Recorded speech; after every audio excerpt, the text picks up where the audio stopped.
Hi, I'm Ben. Welcome back to my channel. First off, if I'm sounding a little bit croaky, I apologise. I've just got a bit of a sore throat today. But this video is all about the Olympics, or rather reading adjacent to the Olympics, because it's an Olympic year once again. And if it feels like it's come around really fast, well, it's mainly because it literally has come around fast, because Tokyo 2020 was actually held in 2021. That was all due to COVID, which I'm hoping is not the cause of my sore throat, but I do know it's been going around quite a bit at the moment. I watched some of the Paris opening ceremony last night and I really admired the ambition, and they had a bit of bad luck with the rain, but I think not doing it in a stadium just really sucks the life and the atmosphere out of things. Anyway, I know that for some readers sports are not the vibe, but I really love the Olympics. It's 2 weeks in which you can watch the most random things. You become invested in archery, or you become an armchair expert in the difficulty of high dives. And I do like that all of the usually televised sports like football or rugby, while they are featured in the Olympics, they take a bit of a back seat, and you get Olympic wrestling and dressage and judo come and take the centre stage. And if you enjoy those 2 weeks, the Paralympics follow on, which are also really, really great. Because of the nature of the constant coverage that you can dip in and out of, like it basically takes over the BBC here in the UK, I actually think the Olympics is a really nice thing to have on in the background while you read. And what better thing to read than some books that feature sports? So today I want to talk about 9 novels featuring sports that I think even non-sports fans can enjoy. I was thinking at one point of titling this video about like sports books you can enjoy even if you hate sports. But I do think if you have like just a complete aversion to any sports related content, these probably aren't for you.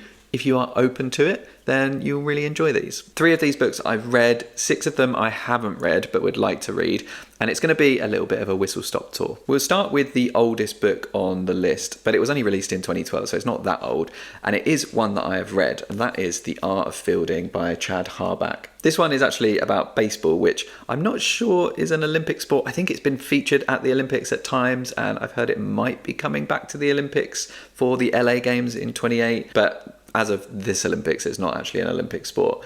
But I think there's so much interesting drama in baseball, and this book is filled with it. This is about a young man called Henry Scrimshander who goes to a college somewhere near San Francisco, I think, and he is a rising baseball star until he makes some mistake that has rippling effects for lots of different characters.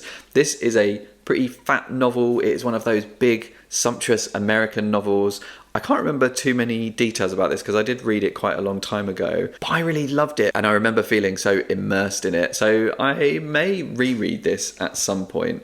But yeah, it's a lot of fun. It's got good characters. It's got lots of drama. Something about it makes me think of Demon Copperhead. Like when I was reading Demon Copperhead, there were aspects of that book that reminded me of this, although I think this is third person, not first person. But yeah, I love this. I think this is a really great, big, immersive book. Next is a book that is much more recent because it only came out last month in June, and that is Godwin by Joseph O'Neill. This is a book about 2 brothers from the UK, I think, who go to Africa to try and scout a footballing prodigy or soccer prodigy.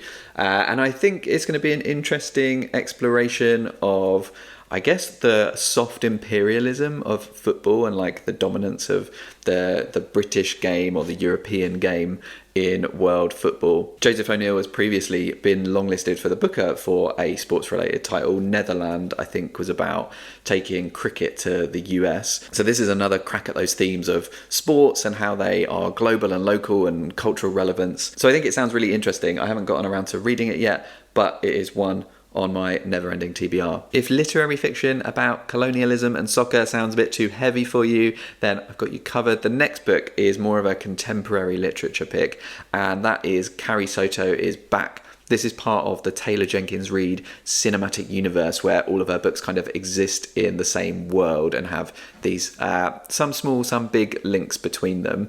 This one is about a woman called Carrie Soto who was a tennis star, and I think her career fades and then she starts to make a comeback. I think the links to the other books are kind of tangential. I think Carrie Soto has an affair with a character from another book's sister's husband. Say that 3 times fast. But it is adored by readers. I think this is the second highest rated of Taylor Jenkins Reid's books on Goodreads, second only to The 7 Husbands of Evelyn Hugo, which I thought was a fantastic novel, actually. I still haven't dipped into any more TJR books, but maybe this one would be the next one to turn to. Okay, we'll do a hard left turn now from very accessible and readable and plotty to weird AF, and that is Michael Winkler's Grimmish. This is published by an indie press, Peninsula Press, and this is a fictional retelling of the story of this man in Australia who was a boxer, and he was famed for just the amount of punishment that he could take. So he would tour around Australia, basically just letting himself get beaten up. It sounds weird and wonderful, and if you're looking for some Australian fiction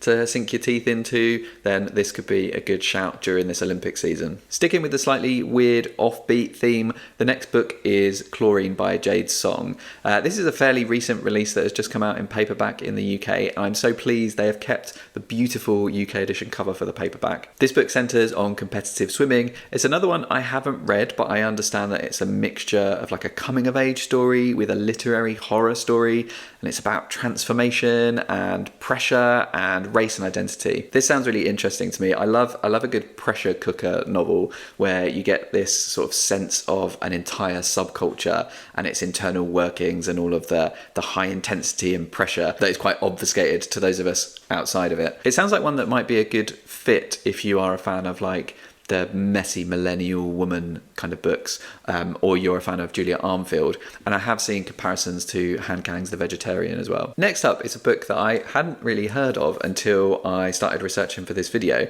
but it sounded so good that I immediately got myself a secondhand copy, and that is Stephen Florida by Gabe Habash. That's the right way around, right? Yes, the book is called Stephen Florida. The author is Gabe Habash.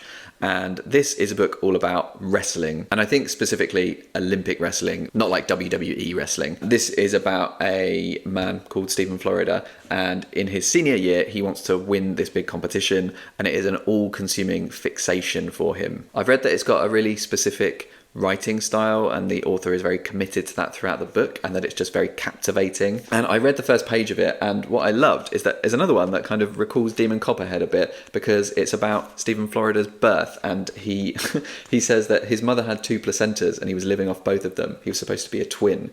When the doctor yanked me out, he said, there's a good chance this child will be quite strong. And immediately I think that gives you a sense of the tone and the style of this book. It does also come recommended and blurbed by some really great authors like Garth Greenwell loves it, Lauren Groff and Hanya Yanagihara. So I would love to read this sometime soon because it sounds right up my street. Then we have another book that I picked up recently, mainly due to a very lucky charity shop find, and that is Kick the Latch by Kathryn Scanlan. This is another fairly recent release.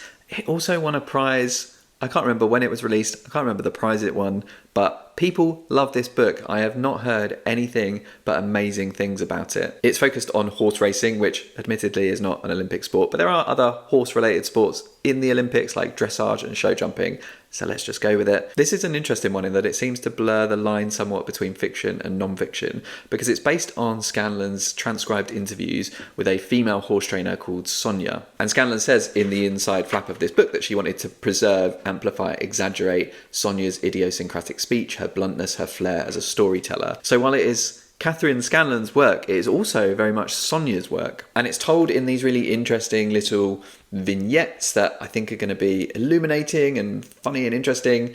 And yeah, it's not a book that I think I would normally gravitate to, but the swell of goodwill and love for this book makes me think that I'm in for a treat when I get around to it. Kick the Latch was published by Daunt Books, and they have also more recently published another sports-related book, which is Headshot by Rita Bullwinkel. This one is based on boxing, and it takes place over the course of a boxing championship in Reno, Nevada, and it's a fictional competition called the Daughters of America Cup. And the conceit of the novel is that each chapter is about between 2 of the 8 girls featured in the book. I actually saw Rita speak about Headshot not too long ago at a book event near me, and she said she was very inspired by Kick the Latch and what Kathryn Scanlan did with that. She really wanted to explore the same sort of character portraiture that Scanlan does for Sonia, but in this case it's for the 8 fictional competitors of this boxing competition. I read this recently. I thought it was really interesting, and I loved the way she got very, very close to the characters, but also in this weird shared headspace that looked across time and space. And yeah, I loved it. I will link to my full review down in the description. Finally, we'll finish with a book that's probably quite familiar to a lot of you watching because it was featured on last year's Booker Prize longlist and this year's Women's Prize for Fiction, and that is Western Lane by Chetna Maroo. This is a book that is all about squash. squash. Or rather, it's not about squash, it's about grief. Because we follow a young girl called Gopi, whose mother dies at the very start of this book, and the way her family channels their grief is into the father taking his 3 daughters to squash practice. And where Headshot covers a tournament, this book builds up to it, and it's got this very quiet tension, I think. It's a really beautiful little novel for fans of Claire Keegan, and I think it's quite underrated. I think a lot of people have been fairly lukewarm to this and not really seeing it as particularly miraculous, but I think it's just very gentle and beautifully written, and I think a quietly powerful account of grief and how that grief can be transformed into physicality. It's not very long, and I think it's definitely worth your time. So those are my 9 recommendations for sports novels you can read during this Olympic season, even if you're not a big fan of sports. I'd love to know down in the comments if you've got any other sporting related book recommendations, or even just what your favourite Olympic sports are. If you enjoyed this video, please do hit like, because it really helps the channel out, and if you'd like to see more from me, then do hit subscribe. But until next time, toodles.